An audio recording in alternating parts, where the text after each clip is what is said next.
everyone, Studio here. A little bit of a different video today. Call back to when I first started recording videos where I would just ramble on and on and on. It's been a bit, hasn't it, since I've uploaded a video. See, about that. It's been a little bit difficult to keep up with everything going on in my life right now. Nothing bad, just I kind of have taken on a lot of things that I want to do in my personal life, and I've also decided to continue with this and get an actual job.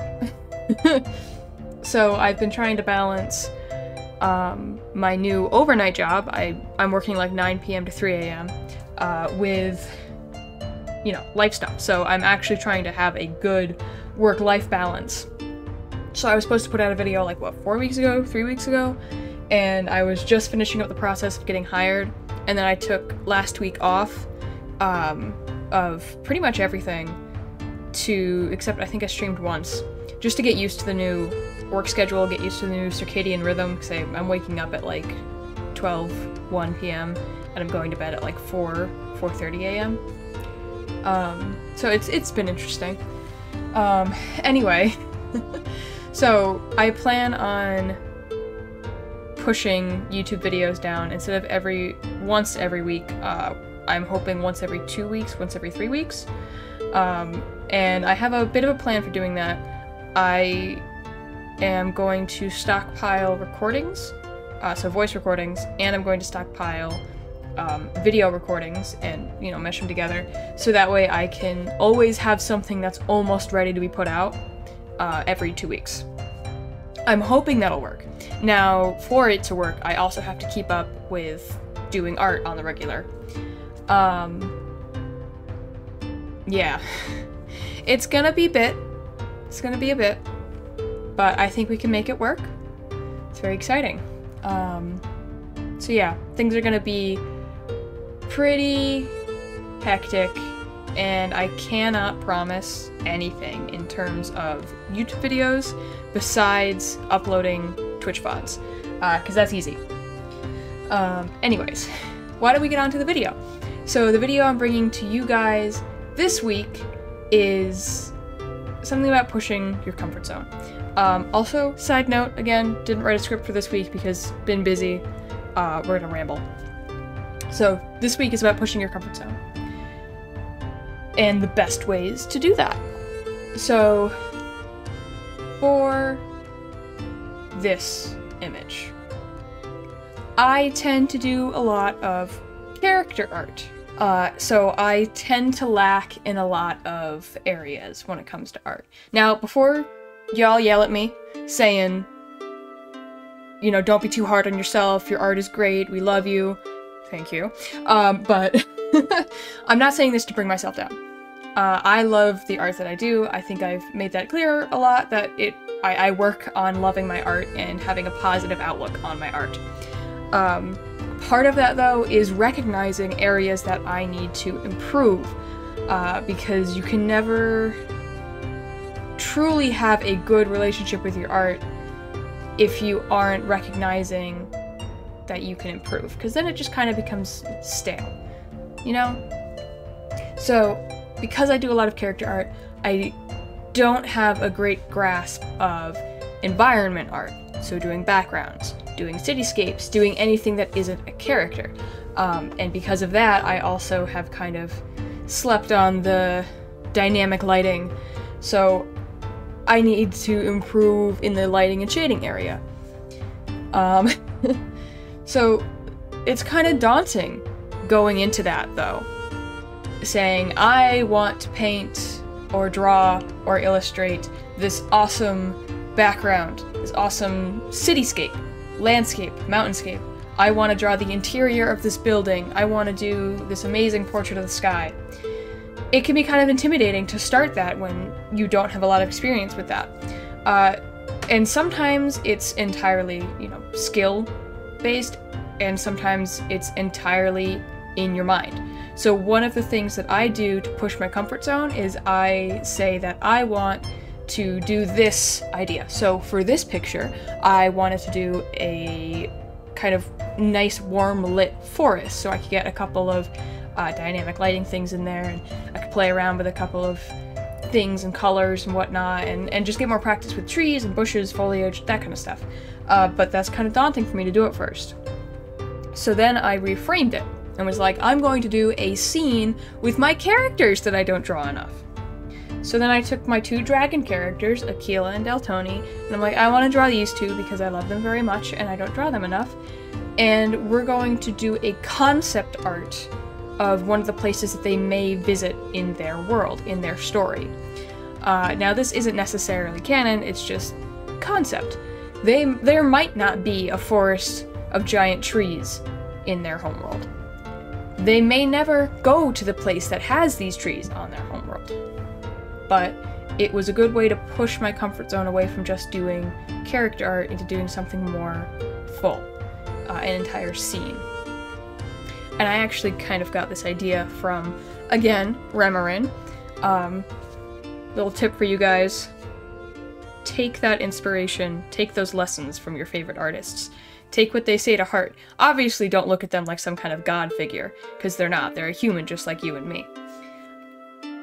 But they are going through experiences themselves, and you can take a lot of lessons from their experiences if they choose to share them.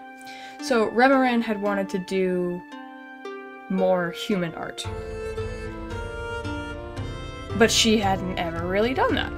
So she was experimenting with it by doing anthro art, human figures wearing like skull masks. She has this really cool witch that wears like the skull of a cow dragon thing. It's just really cool.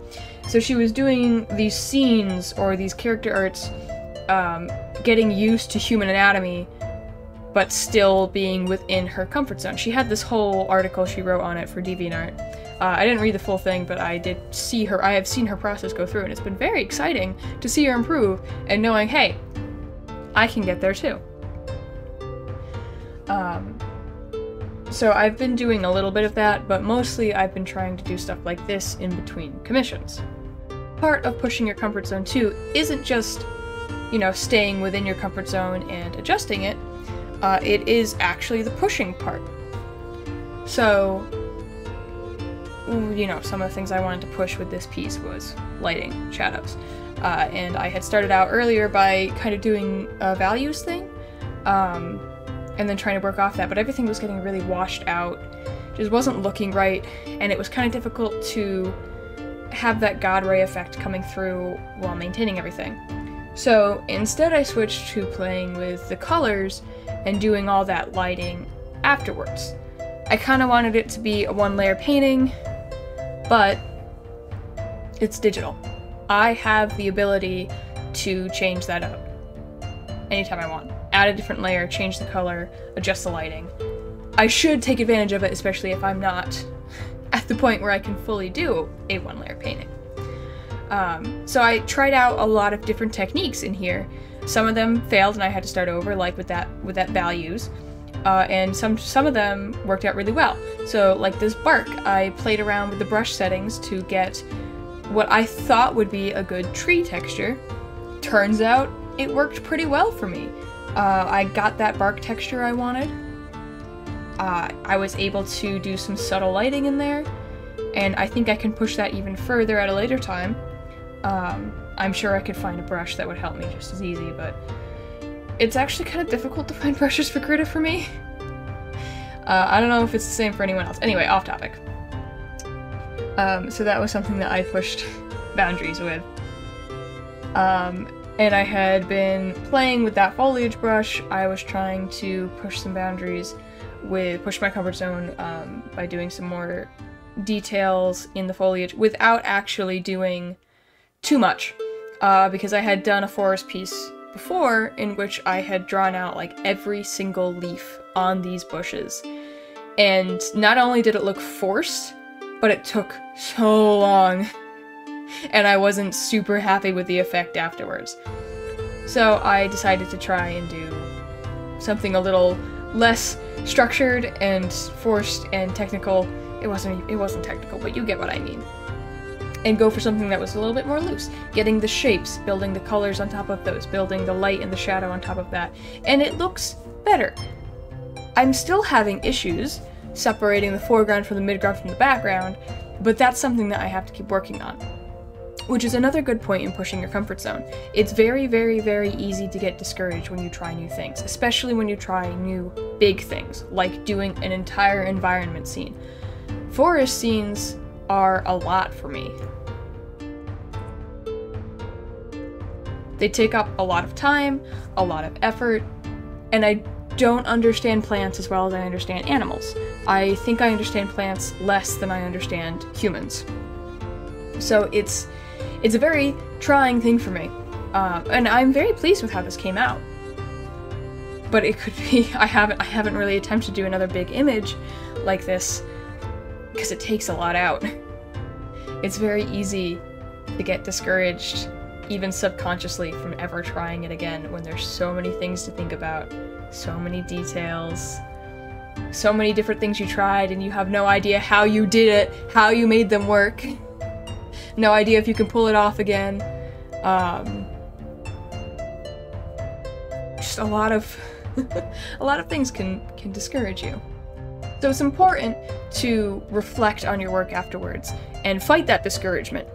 Maybe in the meantime you try out some of those techniques on something you're more familiar with, and then you can go back and try another one of these stretching exercises again. Or perhaps you just jump right in and you try another one of these big ones again. But it's the big thing to keep in mind. Do not let any perceived failures keep you from doing it again, because you'll never improve if you don't push your comfort zone in some way, shape, or form. And that's something I've taken to heart, though I don't always do it. You know, it's completely fine to go slow with this, to adjust to it over time, to apply it over time. It becomes easier and easier to do as you become more and more comfortable with it. These things that you are doing outside of your comfort zone eventually become your comfort zone. You've simply expanded your boundaries. Which is why I take on things like this. Why I do little things that make it feel more at home. Like drawing a scene for my characters, or drawing that sunflower in the corner. Doing something that I like looking at in real life. I love walking through the woods. I love walking through nature. Just the little things that remind you why you tried to do this in the first place. Why you decided to continue with it even when you got frustrated in the middle. It all goes back to having that healthy relationship with your art that I stress in almost every single video, because it's very important to me. So this video is kind of all over the place. This is what happens when I go back to not using a script.